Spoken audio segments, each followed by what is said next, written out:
Let's unpack a century of conflict between enemies and neighbors. It is a long, tragic story.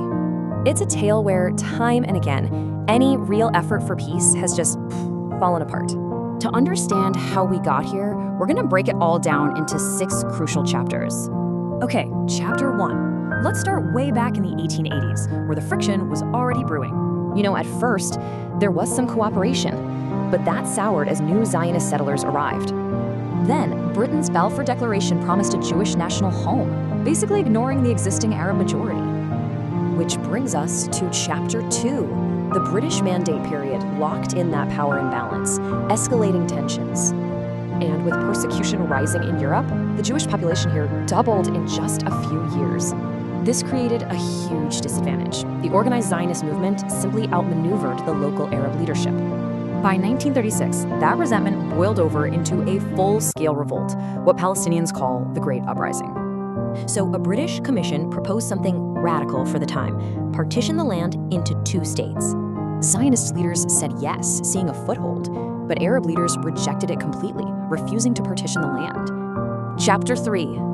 After World War II, the UN voted for partition. This led directly to chaos and war. For Palestinians, the result was the Nakba, or the catastrophe, a widespread, devastating displacement from their homes. How many people? By the end of the war, around 750,000 Palestinians had fled or were expelled. And the new state of Israel ended up controlling 78% of the land, way more than the UN planned. So Israel was born, but as a political entity, Arab Palestine was effectively erased from the map. But the conflict didn't end there. It just entered a new phase: occupation and resistance. Fast forward to 1967. Another war reshaped the region, with Israel capturing the West Bank and Gaza. And this is when the Palestine Liberation Organization, the PLO, emerged as the face of the struggle. Now for Chapter 5, Illusions of Peace, a period of uprisings and a fragile, ultimately doomed peace process. It all started in 1987. With the First Intifada, a popular uprising that caught everyone off guard. This led to the historic Oslo Accords, but that fragile hope was shattered by Rabin's assassination. And critics pointed out the deal was, well, lopsided. Israel got recognition, Palestinians got limited self-rule. In our final chapter, a widening divide.